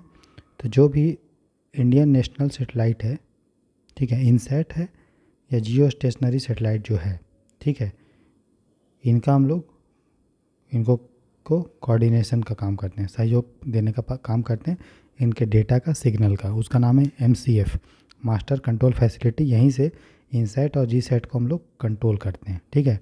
तो ये 2 जगह है पूरे इंडिया में, ठीक है। एक है आपका सेंट्रल इंडिया में, मतलब कहाँ पे, भोपाल में है, ठीक है। भोपाल कहाँ पे है, MP में। और दूसरा साउथ इंडिया के लिए हसन में है। हसन कहाँ पे है, कर्नाटक में। तो मास्टर कंट्रोल फैसिलिटी जो है उसका 2 सेंटर है, भोपाल, हसन। इससे हम लोग इनसैट और जीसैट जो होता है, और इनसैट जीसैट क्या होता है हम लोग आने वाले अभी पढ़ेंगे आगे, उसका हम लोग कोऑर्डिनेशन का काम करते हैं MCF से, ठीक। एक और रीजनल सेंटर है, कोई भी रीजनल सेंटर आ जाए, सभी जो है इसरो के अंदर में काम करता है। भले उसका हेडक्वार्टर कहीं और है, लेकिन सभी किसके अंदर में काम करता है, इसरो के अंदर में काम करता है, ठीक। आप देख रहे हैं 0IS का channel by Rahul Barnwal. Next जो रीजनल सेंटर है जो इसरो के अंदर में काम करता है, उसका नाम है नेशनल रिमोट सेंसिंग सेंटर, या इसको नेशनल रिमोट सेंसिंग एजेंसी भी बोलते हैं। नेशनल रिमोट सेंसिंग सेंटर या एजेंसी, नाम से ही पता चल रहा है कि जितने भी रिमोट सेंसिंग सेटेलाइट होगा, आगे हम लोग पढ़ेंगे कि क्या होता है रिमोट सेंसिंग सेटेलाइट। सेटेलाइट का जब हम लोग टाइप्स पढ़ेंगे तो जितना भी इंडिया का रिमोट सेंसिंग सेटेलाइट है, ठीक है, सबको कोऑर्डिनेशन सेंटर यही है, सबको सहयोग देने का और सबको समन्वय देने का काम करता है ये नेशनल रिमोट सेंसिंग सेंटर। जितना भी रिमोट सेंसिंग सेटेलाइट होता है वो कहाँ पे है ये, तो ये है हैदराबाद में। और हैदराबाद कहाँ पे है, आंध्र प्रदेश में नहीं, कहाँ पे है, तेलंगाना में। समझ में आ रहा है। तो नेशनल रिमोट सेंसिंग सेंटर या एजेंसी क्या करता है, जितने भी रिमोट सेंसिंग सेटेलाइट होते हैं उसको कोऑर्डिनेशन का काम करता है, ठीक है।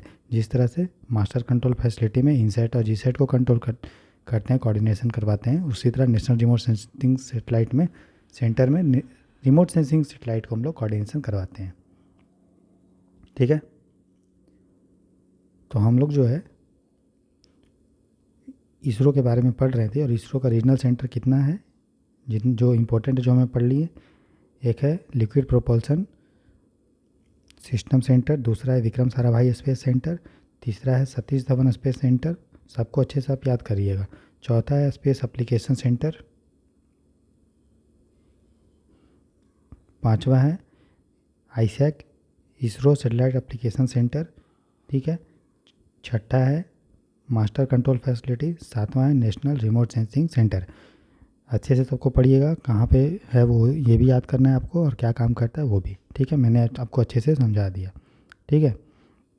एक चीज़ और नोट कीजिएगा, जो लिक्विड प्रोपल्सन सेंटर में फ्यूल तो बनता ही है लिक्विड प्रोपल्सन, इसलिए अलावा जो क्रायोजेनिक इंजन होता है जो हम लोग ब्रह्मोस में यूज करते हैं, क्रायोजेनिक इंजन हम लोग पढ़ेंगे आगे, क्रायोजेनिक इंजन वो भी जो है यहीं पे बनता है, कहाँ पे, LPSC में, ठीक है। तो जो भी फ्यूल जो भी इंजन से रिलेटेड काम है वो LPSC महेंद्रगिरी तमिलनाडु और बेंगलोर में बनता है, ठीक है। चलिए अब हम देखेंगे, आपने पढ़ा होगा एंट्रिक्स के बारे में, ठीक है, पढ़ा है, सुना है।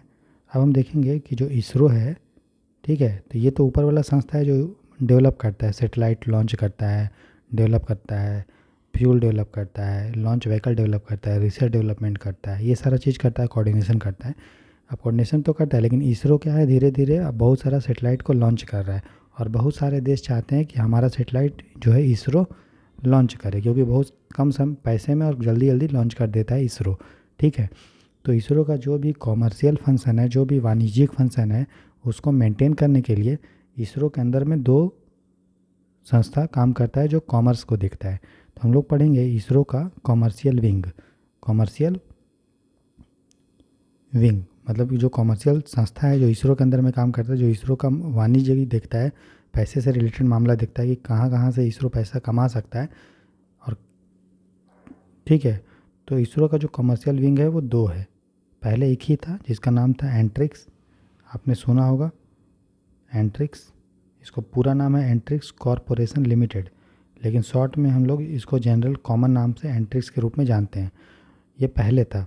अब 2019 में एक नया संस्था का निर्माण हुआ जिसका नाम है न्यू स्पेस इंडिया लिमिटेड, ये जो है 2019 में बना है।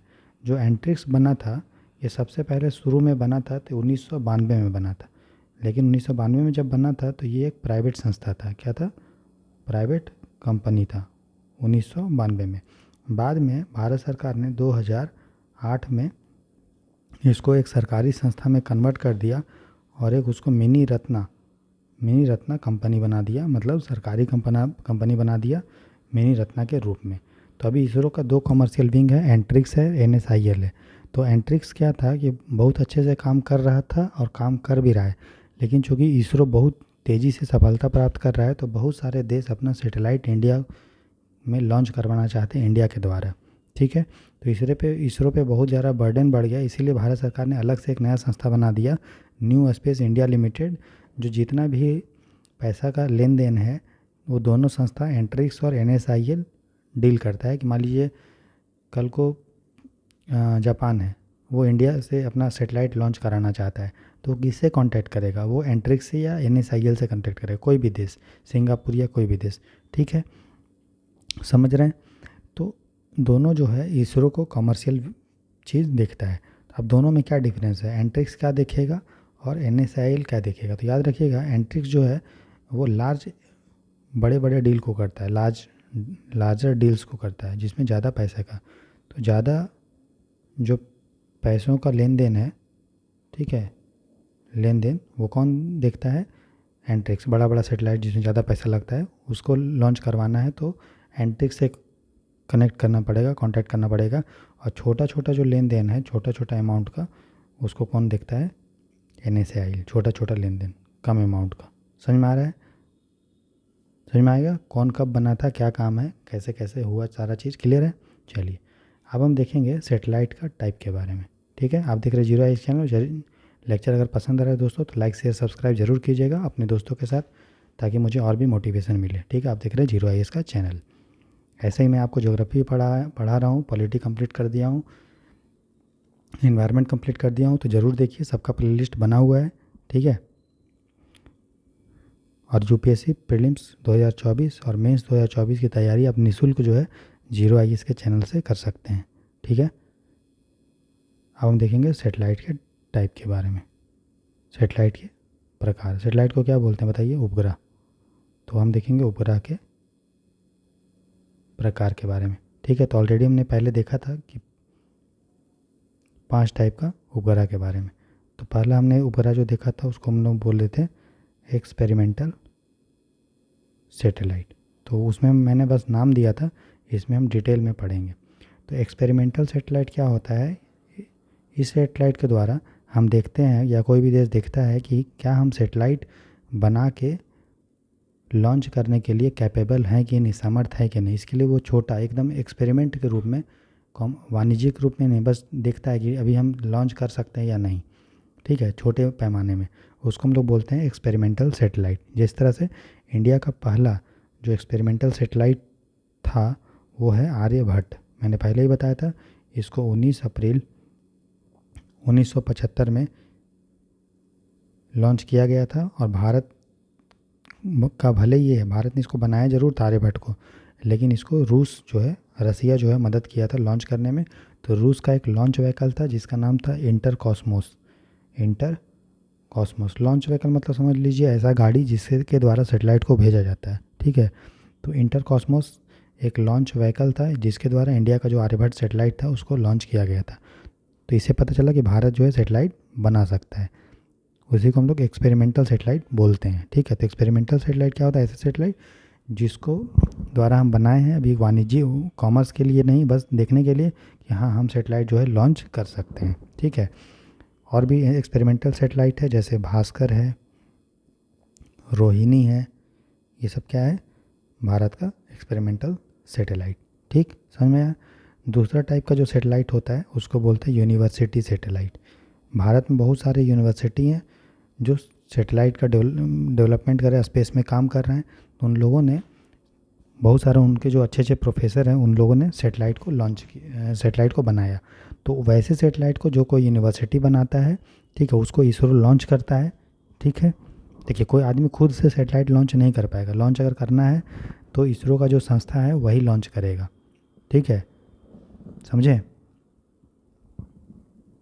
सतीश धवन स्पेस सेंटर, वहीं से सैटेलाइट लॉन्च होता है, ठीक है। तो अब कोई भी सैटेलाइट बना सकता है, लेकिन लॉन्च इसरो करेगा। तो यूनिवर्सिटी सैटेलाइट किसी यूनिवर्सिटी ने बनाता है और इसरो उसको लॉन्च करता है, क्योंकि हम लोग को अपने जो वैज्ञानिक है, साइंटिस्ट है, उसको भी तो प्रोत्साहन देना है, साहस देना है कि हाँ ठीक है आप बनाइए, आगे बढ़िए, राइट। तो ऐसे अन्नामलाई यूनिवर्सिटी है, उसने अपना एक सैटेलाइट बनाया था, नाम था अन्नामलाई यूनिवर्सिटी सैटेलाइट। एक आपका एसआरएम यूनिवर्सिटी जो है, एसआरएम यूनिवर्सिटी, उसने एक सैटेलाइट बनाया, नाम है एसआरएम सैट। तो यूनिवर्सिटी सैटेलाइट उसको बोलते हैं, जो एक यूनिवर्सिटी बना के आता है हम लोगों को। अब आपको पता है कि यूनिवर्सिटी सैटेलाइट भी एक तरह का क्या है, एक्सपेरिमेंटल सैटेलाइट है, क्यों भी ये भी पूरे फुल पैमाना में नहीं है, छोटे छोटे लेवल में बनाया जाता है, इसलिए एक्सपेरिमेंटल सैटेलाइट का ये एक एग्जाम्पल है, ठीक है। इसीलिए अगर आप अभी इसरो का वेबसाइट में जाके देखेंगे सैटेलाइट का टाइप में, तो आपको एक्सपेरिमेंटल सैटेलाइट दिखेगा, लेकिन यूनिवर्सिटी सैटेलाइट नहीं दिखेगा, क्योंकि यूनिवर्सिटी सैटेलाइट को हम लोग एक्सपेरिमेंटल सैटेलाइट के अंदर में ही पढ़ते हैं, ठीक है। और ये दोनों उतना काम का नहीं है, बस थोड़ा सा कभी अगर मान लीजिए क्वेश्चन आ जाए कि एक्सपेरिमेंटल सैटेलाइट क्या होता है, यूनिवर्सिटी सैटेलाइट क्या होता है, तो आपको मोटा मोटी आपको पता होना चाहिए। जो काम का चीज़ है वो अभी जो हम 3 सैटेलाइट का नाम लिखने जा रहे हैं वो बहुत इंपॉर्टेंट है। पहला है हमारा रिमोट सेंसिंग सैटेलाइट, जो हमें बहुत डिटेल में पढ़ना है। चौथा है अर्थ ऑब्जर्वेशन सैटेलाइट, जिसको भी पूरा डिटेल में पढ़ना है, ठीक है। और पांचवा है हमारा इनसैट या जी सैट, ठीक है। इनसैट मतलब इंडियन सैटेलाइट, ठीक है, इंडियन नेशनल सैटेलाइट। और जी सैट का मतलब जियो स्टेशनरी सैटेलाइट, जियो स्टेशनरी सैटेलाइट। तो ये जो 3 और 4 और 5 है, क्वेश्चन अगर सैटेलाइट से बनता है तो इसी से बनता है, ठीक है। तो अब हम लोग तीनों को डिटेल में पढ़ते हैं। तो पहला हमारा है remote sensing satellite. Remote sensing satellite, इसको हम लोग सुदूर उपग्रह भी बोलते हैं। रिमोट का मतलब होता है दूर से, हम लोग पास नहीं जा रहे हैं, दूर से ही हम लोग किसी चीज़ को ऑब्जर्व करेंगे, ठीक है। और मैंने आपको पहले ही बता दिया था कि रिमोट सेंसिंग सैटेलाइट हो या अर्थ ऑब्जर्वेशन सैटेलाइट हो, दोनों को हम लोग कहाँ पे रखते हैं, पोलर ऑर्बिट में रखते हैं। और सबसे अच्छा ऑर्बिट कौन होता है इनको रखने के लिए, पोलर सन सिंक्रोनस ऑर्बिट। ये सब मैंने आपको पहले बताया था, ठीक है। तो रिमोट सेंसिंग सैटेलाइट को हम लोग पोलर सैटेलाइट भी कहते हैं, ठीक है। इसका एक नाम पोलर सैटेलाइट है क्योंकि इसको पोलर ऑर्बिट में रखते हैं, ठीक है। तो रिमोट सेंसिंग सैटेलाइट कुछ नहीं होता है, एक ऐसा सैटेलाइट है जो पोलर एरिया में पोलर ऑर्बिट में रखते हैं, और उसमें कुछ डिवाइस लगा होता है जिसके द्वारा वो किसी चीज़ का फ़ोटो खींचता है, ठीक है। किसी चीज़ को क्या खींचता है, फ़ोटो खींचता है, ठीक है। तो उसमें कुछ चीज़ लगा होता है जिसको हम लोग बोलते हैं पेलोड। पेलोड मतलब उसमें कौन कौन सा डिवाइस लगा हुआ है जिसके द्वारा वो काम कर रहा है, ठीक है। तो पेलोड लगा होता है, कैमरा लगा होता है इसमें। तो 3 टाइप का इसमें कैमरा जनरेटली लगा होता है, ठीक है, अलग अलग पर्पज़ के लिए, ठीक है। एक को बोलते हैं LISS कैमरा, एक को बोलते हैं WFS कैमरा, और एक को बोलते हैं पैन क्रोमैटिक कैमरा। तो LISS मतलब हो गया लीनियर इमेजिनरी सेल्फ स्कैनिंग, बस आप नाम याद रखिए। LISS क्या होता है, तो एक कैमरा लगा होता है पेलोड के रूप में रिमोट सेंसिंग सैटेलाइट में, जिसके द्वारा वो इमेज खींचता है, ठीक है, स्कैन करता है किसी चीज़ का, इमेज खींचता है। WFS का फुल फॉर्म है वाइड फील्ड सेंसर। और पैन क्रोमेटिक मतलब, क्रोमा मतलब होता है कलर, तो बहुत सारा कलर के द्वारा वो किसी चीज़ को, जैसे मान लीजिए कहीं पे कोई चीज़ गर्म है तो सैटेलाइट से फ़ोटो खींचता है तो वो थोड़ा रेड कलर का दिखता है, कहीं पे हरा हरा चीज़ है मतलब पानी है तो वो ब्लू दिखता है। तो वो किसे पता चलता है, पैन क्रोमेटिक कैमरा से, जो रिमोट सेंसिंग सैटेलाइट में लगा होता है पेलोड के रूप में, ठीक है। तो इससे क्वेश्चन नहीं पूछता है कि उसका पेलोड में क्या क्या होता है। क्वेश्चन जो पूछता है रिमोट सेंसिंग सैटेलाइट से, वो पूछता है उसका उपयोग कहाँ है। तो आगे हम देखेंगे कि जो इसका एप्लीकेशंस कहाँ कहाँ है रिमोट सेंसिंग सेटेलाइट का, या इसका यूज कहाँ कहाँ है, प्रयोग कहाँ कहाँ हम लोग करते हैं, ठीक है, उसके बारे में देखेंगे। ठीक है, तो याद रखिएगा, चूँकि देखिए इसमें क्या लगा हुआ है, कैमरा। तो कैमरा क्या करता है, फ़ोटो खींचता है, फ़ोटो खींचने के काम आता है। ठीक है, तो आम बोलचाल की भाषा में तो फ़ोटो खींचना बोलता है, लेकिन जब हम स्पेस में टेक्नोलॉजी में बात करते हैं टेक्निकल भाषा में, तो फ़ोटो खींचना को ही हम लोग बोलते हैं मैपिंग। क्या बोलते हैं, मैपिंग। तो रिमोट सेंसिंग सेटेलाइट से हम लोग करते हैं मैपिंग। ठीक है, और मैपिंग मतलब आप मैपिंग करें किसी चीज़ का ही फ़ोटो खींच सकते हो। जैसे मान लो बोलूँ मैं